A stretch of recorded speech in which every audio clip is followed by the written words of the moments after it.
NZ Aerosports, Icarus Canopies, now Gyro. That's right, we've rebranded, and Gyro is our next generation. It honours our founder, as that's the name we knew him by, but Gyro also marks the start of a new chapter. And not to be biased, but it's going to be fucking epic. Long story short, we're more us than ever, so if you're new to the sport, or even a Sky God Ninja Turtle, welcome. I think our valiant leader Lucy, Gyro's daughter, says it best. And we still got that fuck yeah attitude. Rebrand! Woo! Rebrand woo indeed, Lucy. Anyway, head over to gyro.com for more info and get amongst you legends. I was 19, broke, unemployed, and sold my girlfriend's canopy for drug money. So I thought I better sew her a new one. What a sentence, and what a story. This describes the humble yet outrageous beginnings of NZ Aerosports, the home of Icarus Canopies, in the words of our founder himself.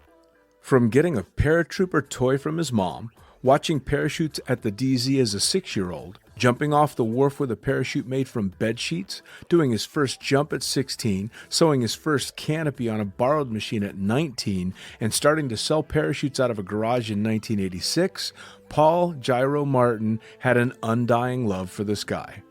Our company started with one man with the wildest of spirits and a true blue sky dream, a renegade. In the time that Gyro created and ran the Icarus Canopies brand until he passed away in 2017, he pushed everything he had to its limits. We miss him, and we always will. Gyro is the next generation of NZ Aerosports. It honors our founder, of course, because it was the name we all knew him by, but Gyro the rebrand also marks the start of a new chapter, our next jump. Gyro is the space between sound and silence, art and science, chaos and calm. Gyro is a state of epic tranquility that transcends understanding. That moment, in the door, in free fall, mid-swoop, where nothing but the present exists. A perfect balance of euphoria and thrill. Gyro captures our passion for flying and our commitment to designing break-the-fucking-rules canopies that deliver pilots pure, wild flight. Hey gang, so I got a new book out. It's called The Upside of Fear, and it's exactly what you think it's about. It's about the good side of, well, getting scared. In it, we talk not only about the science and biology behind fear, but the psychology as well. And it's not just coming from me, it's coming from some of the best in the sport. Omar Alhigelan, Jeff Provenzano, Maxine Tate, and so many more have contributed their sometimes terrifying stories to the book to help you overcome your fear. So head to the lunaticfringepodcast.com. You're going to find the link to the book there, as well as the other books. It's available in ebook, paperback, hardback, and audiobook right now. Coming straight from the cockpit, it's another episode of Lunatic Fringe with the fucking pilot.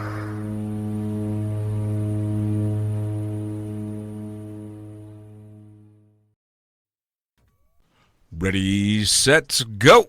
Back in the can for another edition of Lunatic Fringe Into the Void, and holy shit, are we taking a way back time machine for this one. I don't even know where to get started. Let's just dive in. Who the fuck are you, and what do you do? Well, my name is Sammy Vassilev, a.k.a. Pop-Off. I'm a professional skydiver, cinematographer, photographer, and father, husband, all-around janitor, drop zone owner, you name it. All that good stuff that keeps the drop zone going. Yeah, man, you're a busy guy. There's no doubt about that. Now, let me see if I've got my memory correct. Did you not do your first skydive in the womb? You have a very good memory. That is correct, yes. Your mother was a champion, wasn't she? Yes, she was a 1972 world champion, style and accuracy with the Bulgarian national team. And basically, my first 277 jumps were done in her womb. If that's not a record, it's got to be damn close. That's what she says. So I'm going to trust her on that one. She kept jumping until she was 6 months pregnant. So basically, you had your D license before you were born. You could say that, yeah. Back in the old days when the D license was 200 Was jumps. 200 jumps, yeah. Oh, that's fantastic, man. That's I remember. I don't know why that stuck out in my memory, but I've told that story many times that I had a buddy that was a skydiver before he was even born. So that just stuck with me all these years. So now you said drop zone owner, and I want to get into that for sure. But you and I have known each other for a long time now. We became friends and started jumping and working together 25 years ago. 25 years ago, that's right. That's a quarter century, my friend. I know. And I know this so specifically because I just hit my 25-year anniversary in skydiving a couple of months back, which is just insane. And at that time, when I met you, you were jumping in Las Vegas and working in the wind tunnel. But how did you get started in skydiving? Well, after I was born, I grew up on a drop zone. Both of my parents are skydivers, mother and a father. So I grew up on a drop zone, in Eastern Europe, in Bulgaria. And that's all I knew. So every summer we'd be at training. My mother would training and competitions. And I did nothing but have a good time at the drop zone. And that's all I wanted to do. I knew exactly what I wanted to be when I was 5 years old. Wow. And I was a professional skydiver. That was it. Well, so you started out the whole package. I'm assuming you were a packing weight as an infant, and then you were the packer as a kid. You better believe that. Right? Well, especially if you've got a mom that was a world champion at the time, I guarantee she had you put to work real soon. Well, that started very early, that's for sure. So, it was just an experience, and I couldn't wait to start jumping. Of course, jumping in Eastern Europe was quite a bit different than it was here. We had to go through an entire winter of training. It was every Wednesday at 7 p.m. at one of the clubs. Once a week we would do ground school for 3 months. And out of the 50 people that signed up for the class, only about 14 of us jumped in the spring. Yeah. And then we went to the drop zone, and of course weather comes in, and then of course that was a time when the wall fell. So you can imagine all the trauma and all the riots and everything that was happening in Eastern Europe. Sure. So I actually didn't get to jump until November of that same year, which was 1989. Okay. So I waited almost a year to make my first jump. And that was in Bulgaria?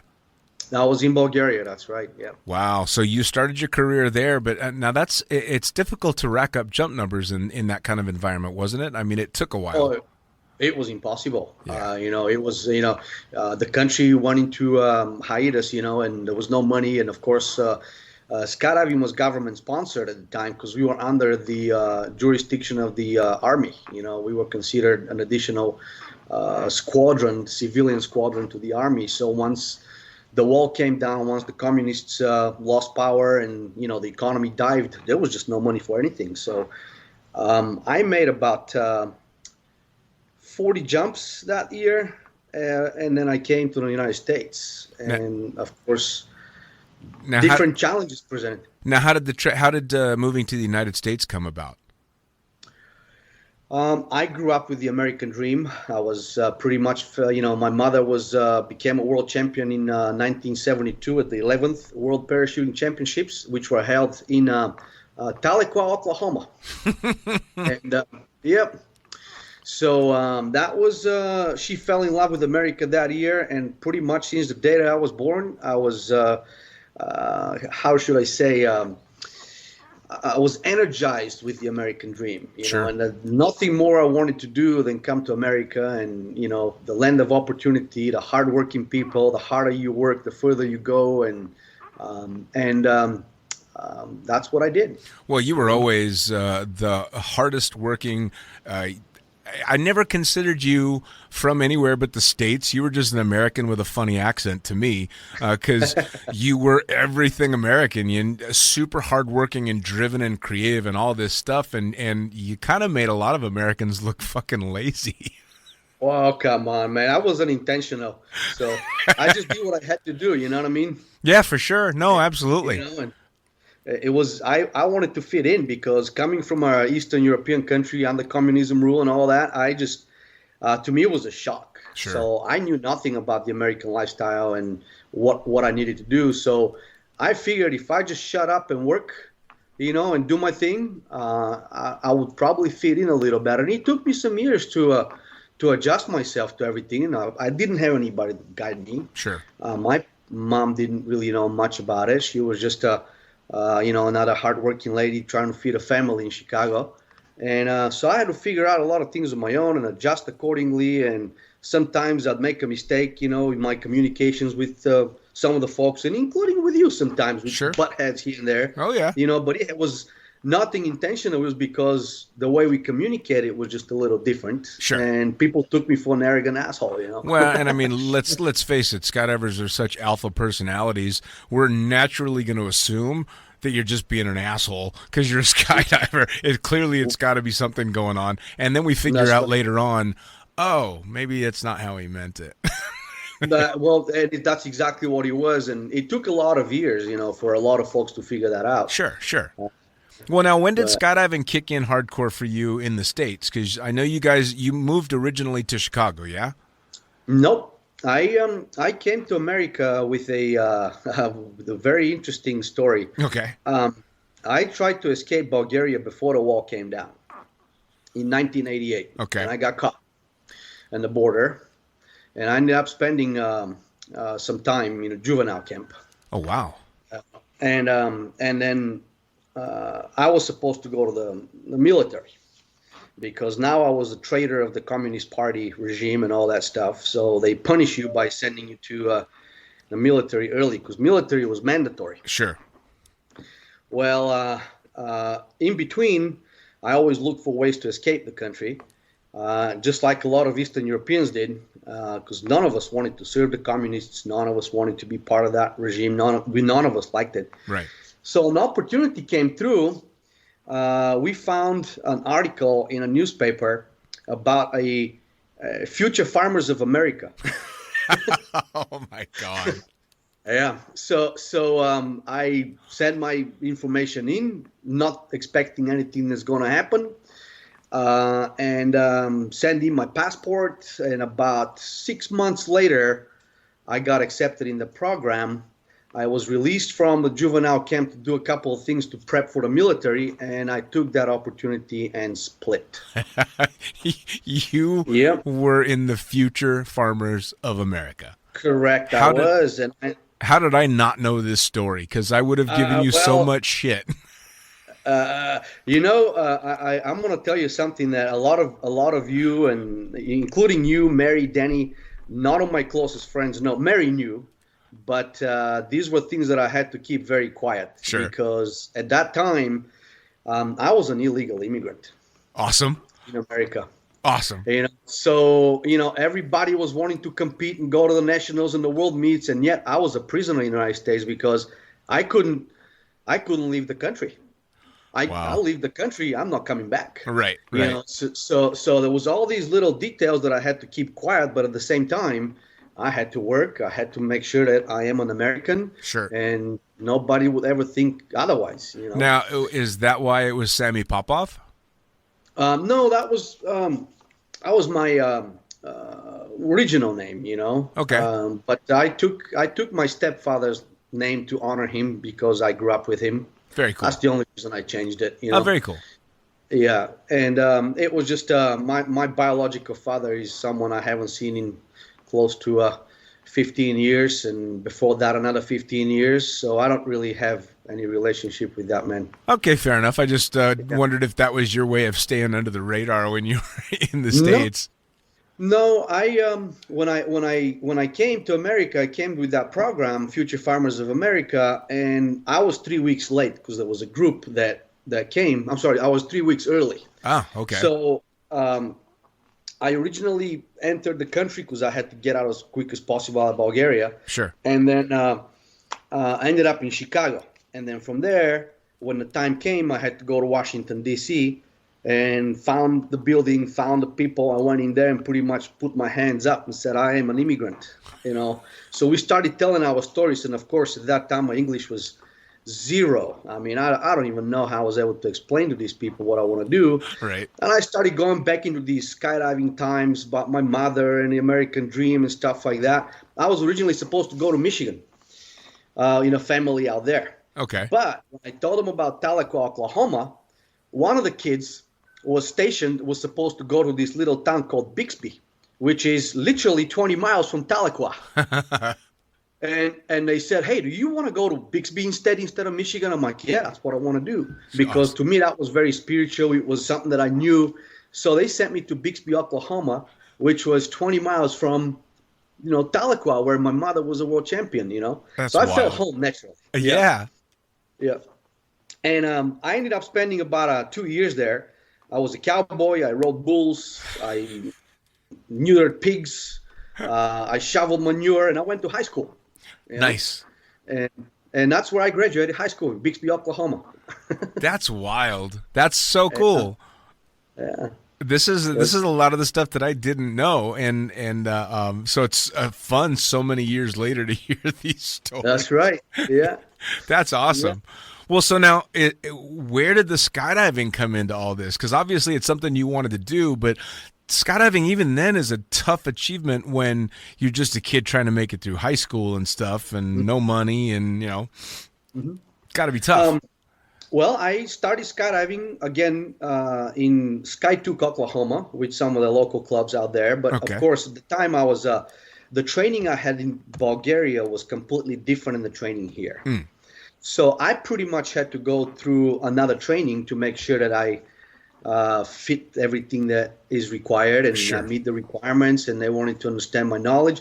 So I started skydiving there, and then I did a jump with my mom in Skydive in Oklahoma. That's epic. That was pretty awesome. Yeah. From there, I went to Chicago, and I went to college. I went to Northwestern. I graduated with a associate's degree in hotel casino management, and then from there, I just didn't like Chicago, man. It was just like bad. I tried to jump in Chicago at the time, but for some reason, it just didn't work out for me. We were broke. I went to the World Free Fall Convention in 1993. Wow. That was my first experience.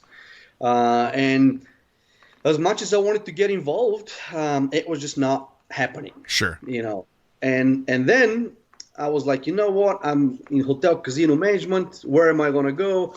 I'm going to go to Vegas. But I've always wanted to be, to be involved in film. And what you don't know is that alongside my skydiving, I've always been a photographer and cinematographer from an age of 8. And I started really going to school for photography and cinematography in Bulgaria. But when we came here, it didn't work out. Right. So I moved to Vegas to go to school to UNLV. I signed up for a hotel program, and that's what my mother wanted me to do. But inside, I was here for the film and cinematography school. Nice. Yeah, so she had no idea that I actually went to school for cinematography. Yeah. I love it. And I drove on the 15, and when you go over the apex and you see the whole city right there, and that beautiful view. And I drove in, and it was late night. I parked my car right there, and I slept. It was like midnight. I'm like, you know what? I'm going to take care of business tomorrow. Right. And the first thing I did the next morning was I wanted to see what the skydivers were. And the first brochure I picked was Michael Hawks' Skydive Las Vegas. Yep. But this was the very beginning of Skydive Las Vegas. That's before you even know it. That was when we were still back in the trailer. Yeah. That hangar wasn't built. Yeah. So I'm like, where is that? I drove to Boulder City. I walk in there. I'm saying, hi, I'm Sammy. I'm from Bulgaria. I'm a skydiver. I want to, jump. And first thing he says, kid, you know how to pack parachutes? I say, yes, sir. I had never packed a tandem in my life. Oh, no. I've never packed a parachute like that in my life. Right. Because, again, I come from a different place, different equipment. But I was so cocky and so confident because I needed a job. I was like, yes, I can pack this. So I watched him very good how to do it. And then he goes, your turn. So, of course, I messed up a couple of times. He sits down next to me and goes, you've never packed a parachute in your life, have you? I said, no, Michael, I have. I've packed different parachutes. I want to learn how to pack this.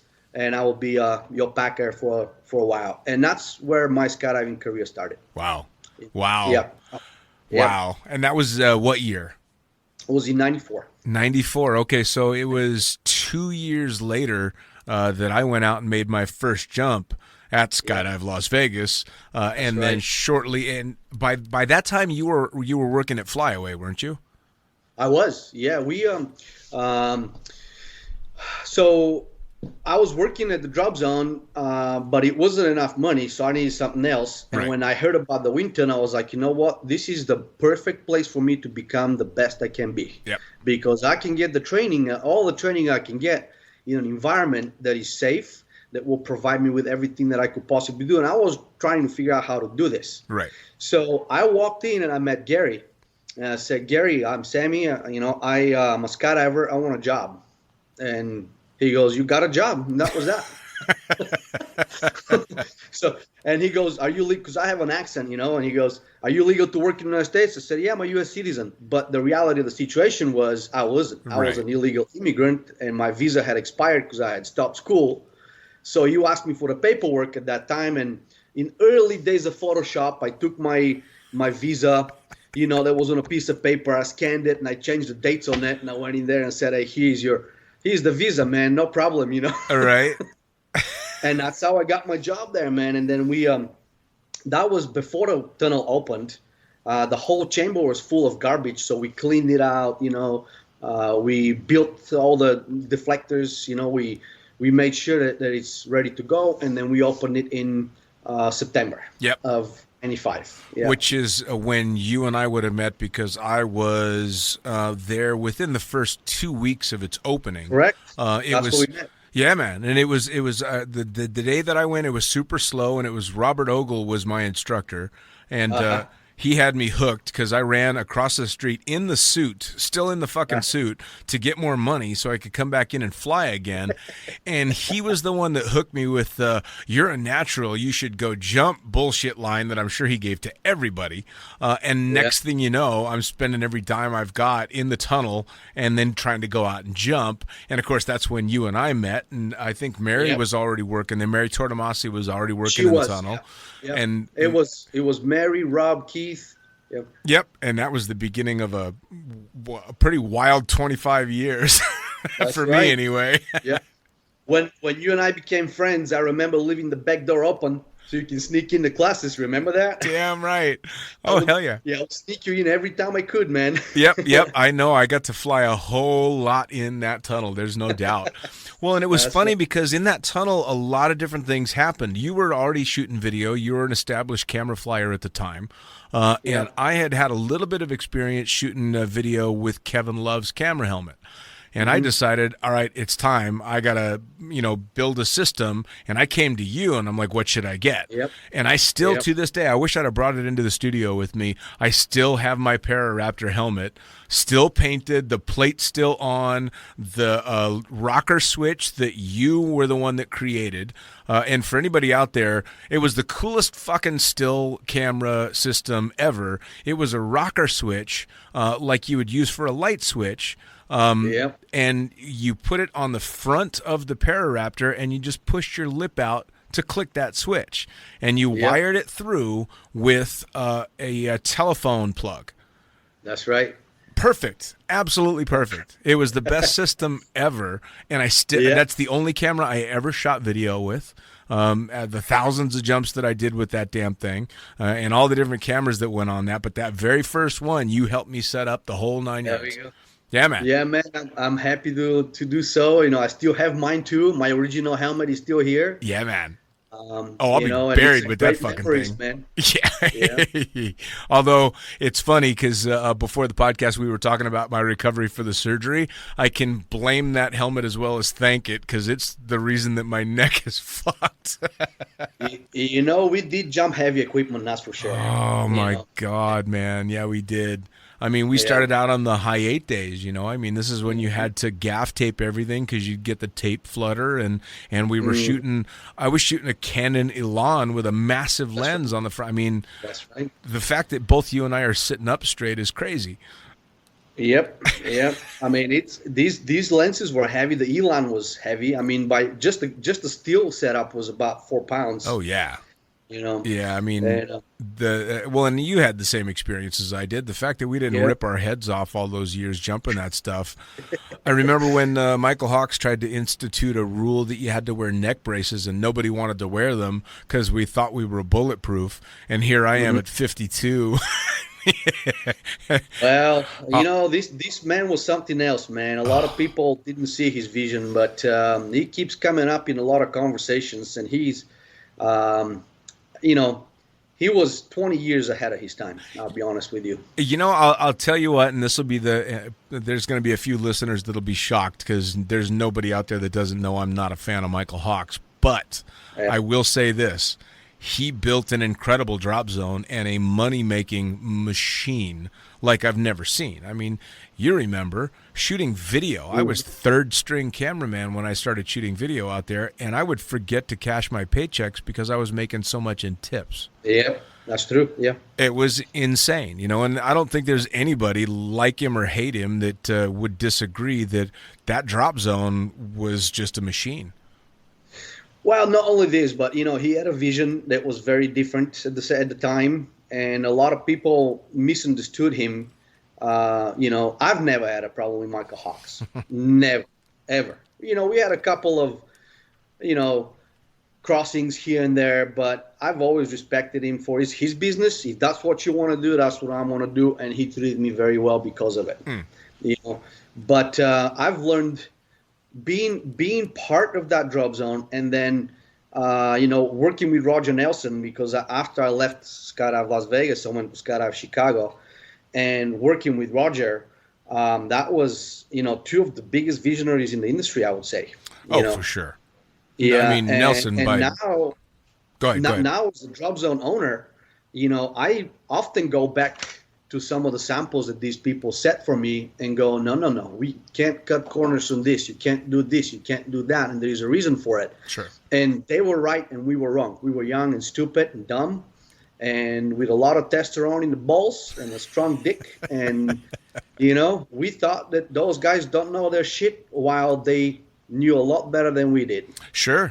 No, I mean, believe me, there was a lot of ego running around when we were younger. There's no doubt about that. And especially somebody like Roger Nelson that was breaking all the rules in his time. I just had Melissa on just a couple of weeks back, and her father having just been put in the Hall of Fame. So she got to kind of brag on him a little bit, but he was kind of this larger-than-life rock star, cocaine cowboy hero type that, you kind of looked up to that kind of crazy, attitude towards skydiving. But right. when you get rid of all that shit, the guy had amazing ideas. I mean, he put together, what is arguably the biggest, best drop zone on the planet.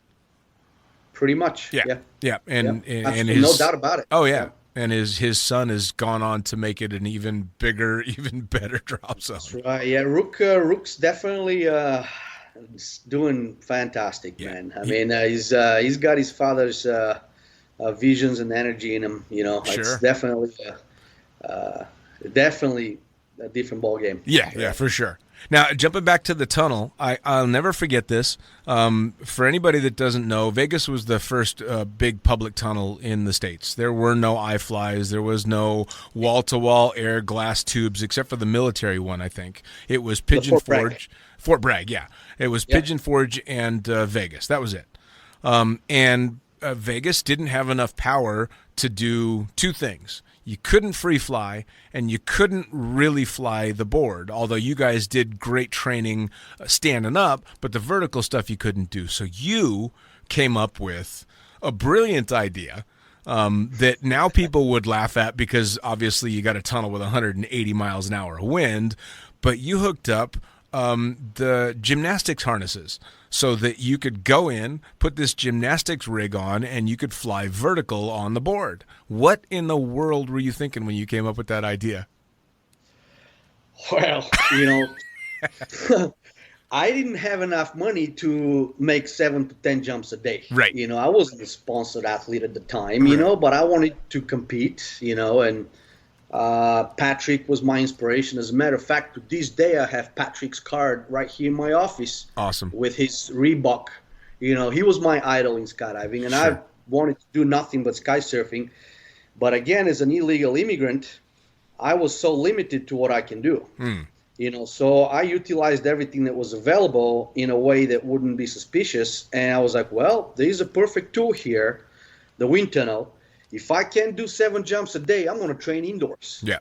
And realizing the limitations of that wind tunnel, I had to do something to overcome those. Sure. So I spent a lot of time sitting, at night drinking beer and doing some drawings. And then at the same time, I was a huge part of my training was gymnastics. And I was going to this gymnastics gym to basically work on my body position, on how the axles work and all that stuff. And I was working with that gymnastics harness. And I look at it and I said, if I can connect that gymnastics harness in the wind tunnel and then have a device that lifts me up a little bit, it's just, remember how we used to pull it and connect it on the opposite end? Yeah, man. Yep. Then I would be able to do all my vertical stuff and all my flips, and I can perfect them. I can figure out how to finesse my stuff, and I could spin there for 10 minutes, you know? And it was absolutely safe because I would never hit the wall. Sure. Well, and so I'm sure you would agree, too, in that tunnel, because, both you and I flew insane amounts in that tunnel. I can't even think of how many hours you and me and Mary and all this, because we would go on those hour-long staff flights almost every damn day, king of the tunnel, and just fly and fly and fly. But because it was such mushy air, we had to get creative and aggressive and overpower everything, which translated into a lot more knowledge in the sky than we would have had otherwise. That's right. Yeah, we had to know our perimeter very well, and then you feel it with with your toes when you're coming out. So you had to adjust yourself accordingly so you don't fall out. You know? Man.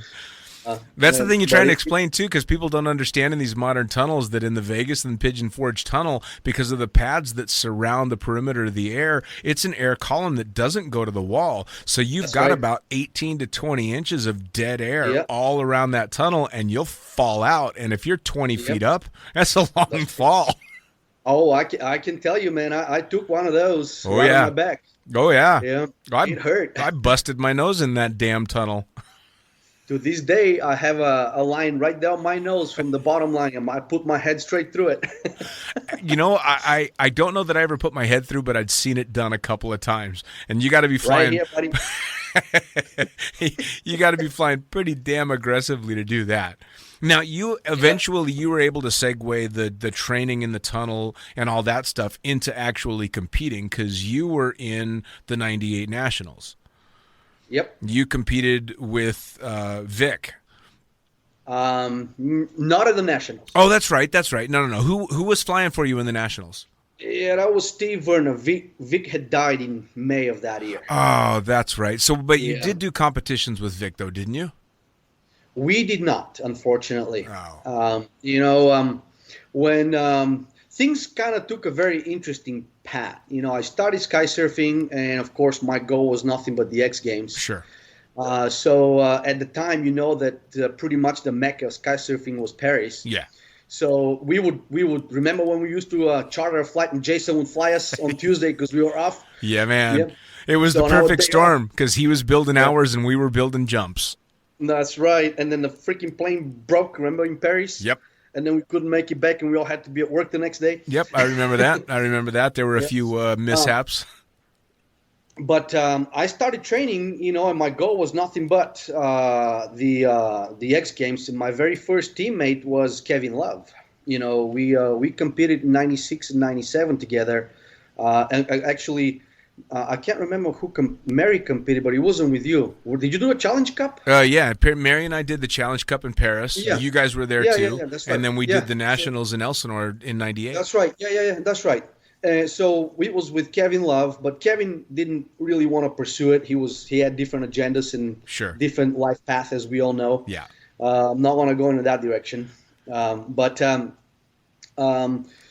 I had an opportunity to jump with Vic. Yeah. And it was my fourth or fifth actual sky surf jump. But I already had probably, I don't know, maybe 100 hours in the wind tunnel or something like that. Sure. And we would see all the big shots come into the wind tunnel and couldn't fly, and I'd be controlling for them, and I'd try to tell them, and they would kind of blow me off. Hey, kid, you don't know anything about this, Right. So it was me and Mary, and we went to Paris, and I'm ready to jump. I mean, I'm like, man, I'm going to jump the board. And I had that was my 101st jump. Yeah. So I go to Damien, and I go, Damien, I'm Sammy, I want to jump the board, and this and that. He goes, kid, how many jumps you got? I said 101. He goes, come back when you have another 500. I said, Damien, I want to show you something, man. Do you have just 1 minute, please? So he goes, what you got for me? So I hopped in a VHS tape in there from me and Mary doing 2 ways and, flying upside down in the wind tunnel. And he was there literally the week prior. Nice. And he goes, who's this? That's me. And who's this? That's Mary. You want to jump aboard? I'm like, fuck yeah, I do want to jump aboard, man. Come on. So that's how I did my first jump. And then he told Vic, and Vic goes, well, I want to come and film you. And that's how we met. To this day, we have a picture of that, of us after the jump. Wow. So Vic goes, kid, what do you want to do? I said, I don't know. Just give me something and I'll do it, So he gives me a routine on my third jump. And we go out and we bust it. He lands, and his first words were, if I ever continue my sky surfing career as a cameraman, it will be with you. That's awesome. These were his words. And then him and Troy became the X Games champions in 97. Yep. And that was an incredible competition. And right after that, they were done. Troy didn't want to continue. I believe he had some other things in life that he wanted to do. I think he was getting a little tired of all the competition, and sure. Well, and Hollywood was calling him. Also, it was the MTV show started kicking in, and he had a different direction planned for himself. And but funny thing happened right at that time. Jason Palmer, the pilot that used to fly us to Paris, comes up to me after work at Skydive Las Vegas and goes, hey, Sammy, I keep hearing you always want to get sponsored. I think I found a sponsor for you, corporate sponsor. I'm like, you got to be kidding me. Come on, man. He goes, no, I'm pretty serious, man. I flew privately these 2 guys. They own this company called the Fisher Space Pen. And they're looking to sponsor an athlete. And I think you're the perfect guy for them. I started laughing. I'm like, Jason, come on, dude. Who's going to sponsor me? I never told him that I'm an illegal immigrant, but at the same time, I'm going, fuck yeah, what an opportunity. Right. That same day, we go to Fisher Pen, which is in Boulder City. Yep. I meet with the guys, and they go, yeah, man, we want to sponsor you. Just let me know how much it's going to cost, all that stuff, just do it right. And we want to do this campaign with all you. And that was right after Vic and Troy had become champions. Sure. And the team split. Well, I made a phone call. I said, hey, Vic. He was in Paris and I was in Vegas. And I was like, hey, dude, you need to come to Vegas. He's like, why? I said, dude, just hop in the car right now. Come to Vegas. I got something for you. And he goes, dude, you're not going to waste my time, are you? I said, believe me, man. Hop in the car. Come on over. I got something for you. Take a suit with you. So 4.5 hours later, he's in Vegas. I didn't tell him anything. We went and had a dinner that night, but I had scheduled another appointment because they wanted to meet the team, right. Not just me, but the team. The next morning, so we go in there, and he's antsy. He's like, dude, what the fuck's going on? What are you doing, man? What's happening here? He couldn't believe it. So we walk in there, and we pulled in a $500,000 sponsorship. I mean, come on. That's amazing. I'm telling you, man. Yeah. I mean, it was jumps were covered, canopies were covered, travel was covered. We had a salary, man, $5,000 a month. They were paying us to, I couldn't believe it. So we walk out of the meeting, and Vic goes, kid, I am the champion, and you're getting the sponsorship. How does that work? Right? Yeah. Oh, dude, that's awesome. Yeah, but I had to finish my obligations to Skydive Las Vegas, so that was in August of 97. So we really didn't start anything until January 1st, 98. And that's when we announced that we want to compete. And because of Vic's points, we were on the X Games roster for that year, and we were ranked 5th, basically. So we started heavy training, 5 days a week, 7 jumps a day, pretty serious training on a daily basis, And but we had a couple of days that we wanted to take off Saturday and Sunday just for ourselves. Sure.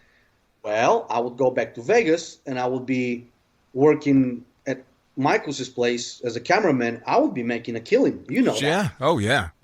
Yeah.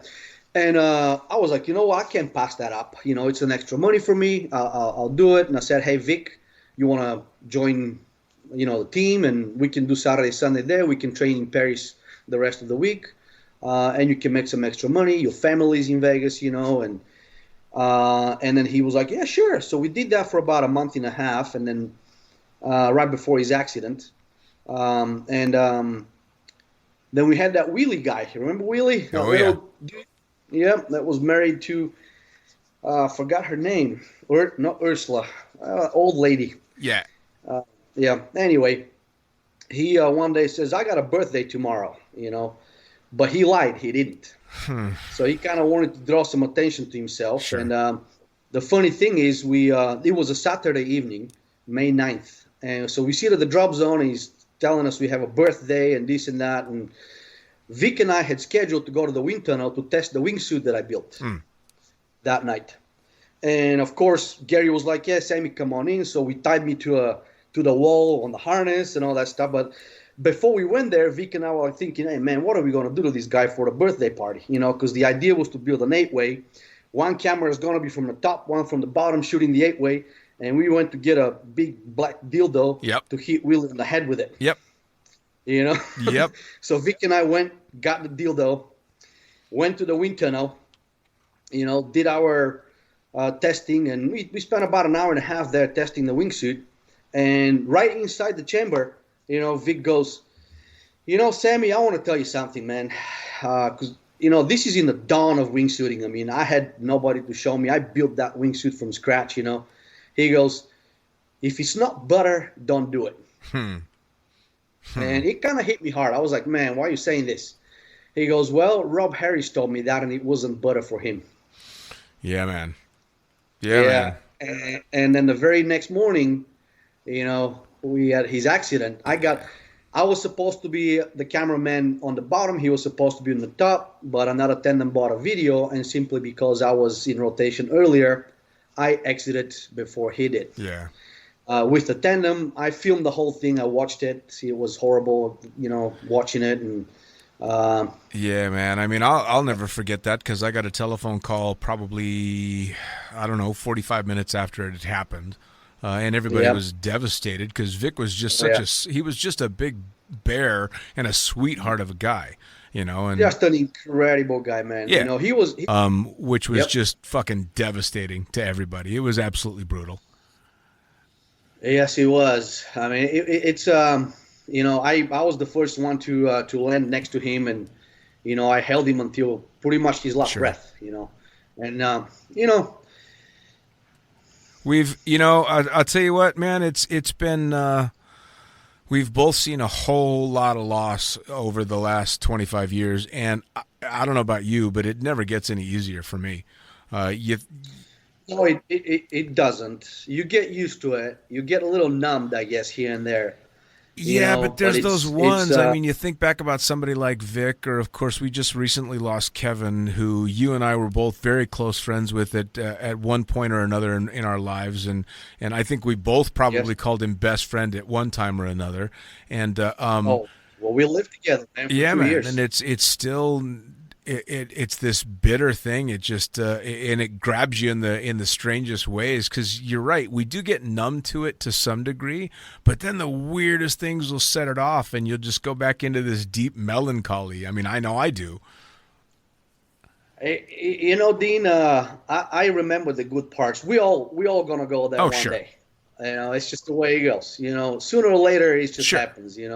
So having had these people part of our lives is what keeps me smiling and keeps me going, and I mean, being able to stay motivated. when it's all boiled down to it, I mean, I only every time I think back of Kevin, I don't think about how he left us. I think about him opening a can of Mountain Dew in free fall, or trying to hang off a rope behind the back of a Cessna. That's the shit that I remember. Yeah. Or when he got the job as the pirate and he's jumping off the pirate ship at Treasure Island in Vegas. That's the stuff you remember, which which makes it very joyful, but it's still, I mean, it gets very bittersweet at times. But I know that Vic, for me, was one of the very first people that I knew, even though he and I were not particularly close. You guys were super close, but he was one of the first people that I knew well that passed away in the sport. So it sticks out in my memory, and always will. It always will, and especially because it was such bizarre circumstances, and the lawsuit and all the shit that happened afterwards and how ugly it got just makes it stand out, right?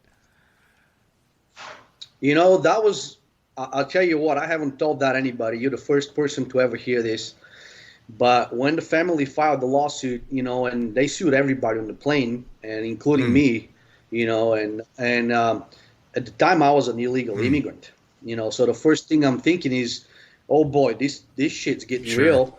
If I get deported, I'm going to prison, because the Communist Party had a 25-year sentence on my head for being a deserter. So I was petrified, dude. So I started really, at that time, kind of really being careful with what I do, how I do it, so I don't draw extra attention to myself, It was really scary, and that lawsuit was absolutely unneeded. I understand their motivations, but there was, it was just it went on for 4 years, man, and we all spent a lot of money on it. Well, and it was heartbreaking because everybody knew, and I've talked about that lawsuit on the podcast before, because I've had Troy on. He was on a while back, and he and I talked about that as well, and the poor family just got aimed in the wrong direction, and they were horrified and upset that their son was gone, and nobody wanted to face the fact that mistakes were made and that responsibility needed to be taken. And who wants to hear when you've got a son that's dead, he signed a waiver and he took responsibility? Nobody wants to hear that, No. And they just got steered in the wrong direction, and unfortunately became this horrible, bitter lawsuit that we absolutely had to win. Skydiving had to win that lawsuit, or modern skydiving as we know it wouldn't exist. That's correct. Yeah, that's correct. It was a key turning point in skydiving for sure, as far as the legality goes for it. But I was petrified every time I walked in that courtroom. I mean, it was, oh my God, what's next? Are we all gonna get freaking sued for this thing? Are we gonna get guilty for this stuff? What happens afterwards? And in my particular case, I was like, oh my God, I was already imagining, where I was going and what was happening, and it was a tough one, I'll tell you. Yeah, well, it was just such a weird time for everybody. I mean, the drop zone really was up in the air because the lawsuit, and the people that were working there were all up in the air, and I mean, we all kind of ended up taking different directions from that time forward. I mean, that was my real gut check in the sport was, all right, am I really a skydiver? Because by this time I'm shooting video, and this guy's the world champion camera flyer, and he just died at the drop zone that I jump at every day. Do I really want to do this? And so that was kind of my, all right, fuck, I guess I'm a skydiver, because here I am going back to the drop zone. So that was a pivotal moment for me as well. I wouldn't say, I knew for a fact that I wouldn't change my mind. Oh, you were in. I knew that, it was, I'm in for life, that's something I've already done for a majority of my life, and to me, it was no turning back. I just had to figure out, what is it that I'm going to do, and what choices am I going to make to make sure that I don't make the mistakes that were made, and that was a decision factor for what equipment am I going to use. I never use used equipment. I never buy used equipment. I buy brand new mine. I'm the first one to use it. Stuff like that. Just that year for me was devastating because it was the same year that Patrick went as well. And very few people know that. Again, this is probably the first time this has ever been told anywhere. But Patrick used to come to Vegas to test his wingsuit. That's awesome. And he was spending a lot of time at Skydive Las Vegas because he was a tandem factory. So he wanted to stay away from praying ice. Sure. So that nobody could steal his ideas. So he would come on Monday, Tuesday, Wednesday. And of course, we had some fun jumper base at the time that was coming on the weekends. But he would never come on the weekends. He would fly in with his buddies, do his testing, and then, move away. But that's where he did a lot of his testing. Little that he knew, that he had somebody that was watching very careful. So little that he knew that I was watching very carefully. And I would always ask him, because we were, meeting my idol was absolutely incredible. And he would, I met him years before the wingsuit, and I'll talk to him about sky surfing. And I kid you not, I'm going to reach over. Right here is the card. There it is. It stays right on my desk. Awesome. Yep. Yeah, absolutely. And so little that he knew that I wanted to do this so badly, and I asked him, I said, hey, Patrick, when am I going to jump this wingsuit? He goes, hey, kid, not yet, man. One of these days. So he went to do the Grand Canyon shoot with Charles Boons, and then Charles got hurt. And that was in March of 2000 and I was in March of 1998, and then on April 19th he had his accident. So that was a devastating year for me, and that's I had already started building the wingsuit, and Danny Kuhn took the photos. DK. Building the wingsuit. Yeah. I mean, you kind of hit on all the different stuff, because you did sky surfing, you did the wingsuit stuff, and then you transitioned into what I'm sure a lot of my listeners know, which is Skydive TV. How the hell did Skydive TV come about? Because I had no idea what was going on, and then one day I'm like, that's fucking Sammy. What is this? Holy shit. Well, in the early stages of digital technology, me, Dean, I've always been a techie guy, trying to, explore opportunities with digital technology and stuff like that. So even years before we started Skydive TV in the early 2000s, when we started watching videos on the internet was cool. So I always wanted to sell my photos when I go to the boogies. So to me, that was kind of the beginning of Skydive TV. And I started by selling photos online. So I would go to, for example, the Quincy, and then I would shoot a roll. I would run to the local lab, develop it, and then that was the beginning ages of when they were scanning the photos on CDs. So I would build a huge, cardboard with photos, and I would put them behind my shield on my car. I would crack the window and leave envelopes on the outside, and each photo was numbered. So if they wanted to buy a photo, they would write the number, what size they wanted, put the money in there, and slip the envelope into my car. But at the same time, I was also building websites so I can sell my photos online.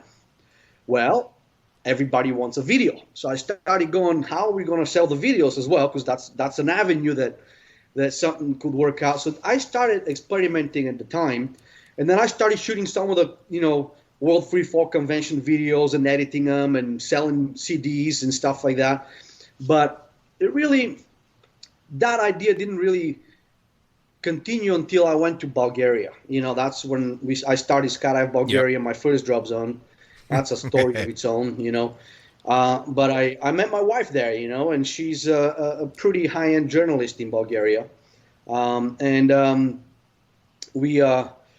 We started the drop zone, started experimenting with social media, videos and this and that. But again, we were like, how are we going to be able to produce something that would, really portray the sport? And the only way to do that would be if we work with either USPA, FAI or some of Right. the event owners, But we didn't want to do a boogie video, Sure. another music video. Yeah. For us, that was useless. There's plenty of those on YouTube. It's not the way to go. So we started experimenting, but again, we kind of hit a snag because the technology wasn't there. It was too cumbersome. It just didn't allow for Sure. what we wanted to do. And it didn't matter how efficient and how fast we were, we just couldn't deliver. And the speeds of the internet Sure. were not fast enough. I mean, it was just, we could have somebody watch a video, and if it's one person, they can watch it perfectly. But if it's 10 people drawing from the same Sure. file, it was stuttering, so the people wouldn't be able to see it. Well, my wife got pregnant, and we ended up coming to Chicago to do the marketing and advertising, Sure. for CSC. And we had, as you remember, we were working Sure. out of the house at the time. And I'm like, you know what, honey? I love skydiving. You're a journalist. So I went, bought the domain name, started setting up, and I kind of surprised, said, hey, this is what we want to do, Skydive Sure. TV, we want to do news. And we started shooting Skydive TV out of the living room in my mother's house Awesome. in Chicago. Awesome. Yeah. You remember Val, the blonde that oh, was yeah. at CSC? Yeah, all right. So she was our first host, and that's how it started. And it started in April 15th of 2010 was our first broadcast. And then we figured, hey, we can do this. So we reached out to USPA and we said, listen, guys, we don't want anything. We just want to prove to you that we can cover the Nationals that year. And the Nationals was at Skydive Chicago. So it was weird because here I am, the marketing director for CSC, going to Skydive Right. Chicago to cover the Nationals, with Skydive TV. So I talked to Doug. I said, hey, this is what's going on. So we were pretty professional about it. We put a pretty nice wall in between, and it all went very, very well. But that was the first time that we realized that, oh, that's possible because of the way we were doing the things and the Sure. technology evolved and all that. And by the time we did our first broadcast at the Nationals, we crashed the servers because we had over 1 million viewers and the servers Right. were not set up for it. Which Yeah, is awesome. it was just insane. So we were like, oh my God, this is crazy. How do we do this? And it became an ever-evolving Sure. project, which ended up, we didn't realize it, but it's a costly I'll project bet. too. It was, everybody sees us with a small camera and this and that, and oh my God, you're doing this out of the bottom, of your heart. But the amount of money that we put into Skydive TV is Sure. significant. And then it evolved to what it is. And of course, it takes, right now, we're in a bit of a, how should I say, restructuring, finding Sure. a new direction. I'm busy with the drop zone, busier than ever. And we just don't have enough people to work. And then when COVID hit, things kind of changed a Oh, little for bit sure. for Well, I everybody. mean, let's face it, the whole Yeah. entertainment industry, especially when it comes to stuff like skydiving, has taken all kinds of different directions. Because, I mean, when a guy like me can set up my first studio in my spare toilet and have world champions, I mean, I bragged about this many times on the show that I got Craig Girard to come sit in a toilet and drink and talk about skydiving with me.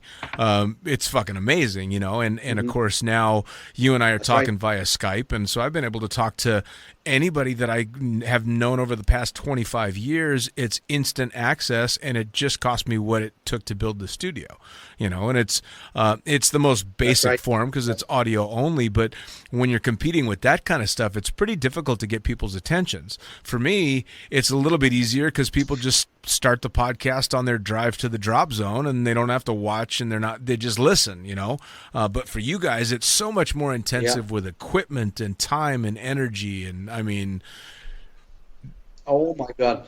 Well, let's put it this way. In 2016, we did 14 events. that's crazy busy. Okay. So we would in order for us to pull an event flawlessly, we would start the pre-production about 45 days prior to the first day of the event to get all the graphics done. My wife, Eva, that's Skydive TV is pretty much her, her brainchild. She does all that stuff, and she works I mean, night and day to get these things done. And these are things behind the scenes that nobody sees. But we start, 45 days prior to get things done. And we have a team in the U.S. and we have a team in Bulgaria. We have a post-production facility in Bulgaria that does the editing, So it's a global endeavor, and we have to set everything up before. So when we start traveling, we travel with 14 to 16 to 18 Pelican cases, of equipment, and that's nothing but cameras. I stopped taking my skydiving equipment because I wasn't jumping. Right. Yeah, 14, 18 Pelican cases, and that's a hassle of its own. And then we have to be at the check-in station at least 4 hours prior because they want to rip the cases apart for batteries and stuff like that. I mean, it was just the logistical travel was a nightmare. We'd spend tens of thousands of dollars on plane tickets because of all the extra equipment that we had to carry, Oh, I bet. And we get to the drop zone, and I'll tell you what, we would be doing 20, 22-hour days every day for 30 days, man. And that was just brutal, man. Yeah. I mean, it was brutal, man. In the heat, in the sun. I mean, my ears would be burning. It was just an incredible endeavor, and we pulled it off. Well, and on top of everything, you're not home. You're traveling to do all this, so your comfort level's zero, and you've done it for a long time now. So no wonder running a drop zone for you is more restful. Well, I've always wanted to be a drop zone owner. I loved it. I loved running Skydive Bulgaria. That was quite an interesting experience. Now, when we came back here, we started Skydive Curiosity, and I love it, man. This is really what I want to do. Which is fantastic. And it's time consuming. I love it. I start school, by the way, on the 23rd. I'm going to get my AMP. Awesome. So I'm going to work on my own airplanes and all that good stuff. And but it's what I want to do, man. We are a family drop zone. The kids are there. They're growing up in an environment that is healthy. They don't have the iPads and the iPhones in front of them. They're running free, man, Sure. And we have a very nice group of people that we've graduated. And since we've opened, we've graduated about 45 students or so, which is awesome. Which is decent amount of students, And every day the business is growing and growing and growing. And well, I just love it. So man. as we wrap things up, I want you to tell everybody how they find out about the drop zone. Where can they go online? How do they find out about how to book a jump? If they're an up jumper, what do they need to do? Tell them all about how to find you guys. Well, thanks for the opportunity, Dean. Just go and type in Skydive Curiosity, LasVegas.com or SkydiveCuriosity.com, and all the information is online. We do reservations only for tandems. We don't take walk-ins. We are a low-volume drop zone when it comes to tandems. But, of course, we also charge $125 more than our competitors do. And we're still fully booked, which is amazing. You can't beat that, man. Now, where are you guys operating out of? We operate out of the Valley of Fire, Overton Airport. We jump directly over the Valley of Fire and Lake Mead, which is absolutely stunning. The views are incredible. You can see the Grand Canyon, the Virgin River, the lake, Valley of Fire. Vegas is right there on the side.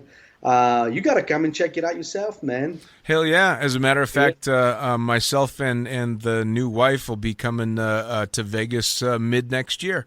Well, there we go. Perfect. I'd love to do a jump with you, my friend. It's been a long damn time, man. That's right. Yep. Well, I'll tell you what, Sammy, I cannot thank you enough for taking the time to sit down and do this catch-up, but this is not the only one. We're going to have to do this again because I think we only scratched the surface on the stories that you and I have to tell. I think so, too, but I appreciate you putting me on your podcast, man. You're awesome, dude. Keep doing what you're doing. I love your stuff. I recently discovered your podcast, by the way. And I've heard some of the stories, and I'm like, oh, my God. You were there for them. Yep, that's right. Yep. But, so those are the ones we got to talk all over. And again, for anybody that's listening, Skydive TV and Skydive Ferocity, that's all, as I know him, Sammy Popov. You got to check both of them out. If you haven't seen Skydive TV, you're missing something. And now you know if you're in the Vegas area, you've got a new drop zone and a great place to go jump. That's right, man. Absolutely. Well, thank you, Dino. We got to put you on Skydive TV and come visit us at Skydive Curiosity.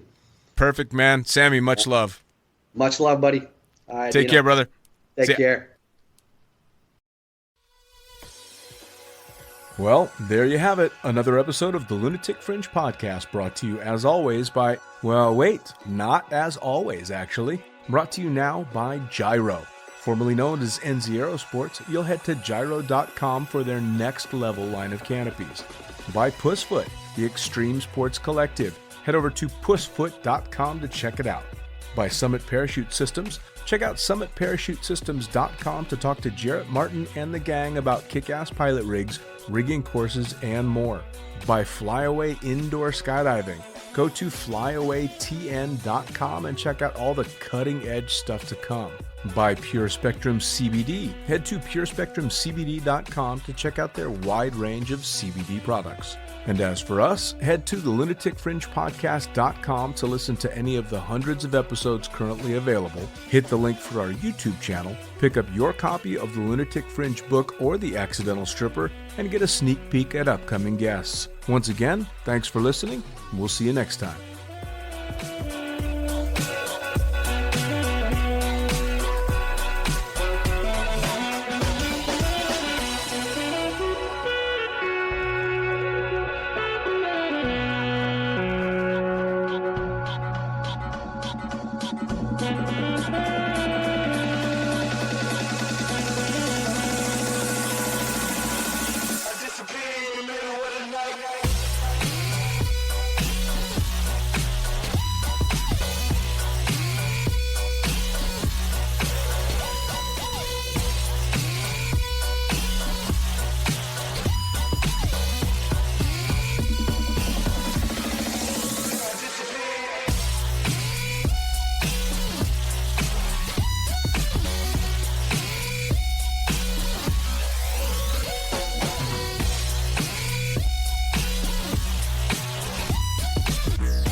Get on,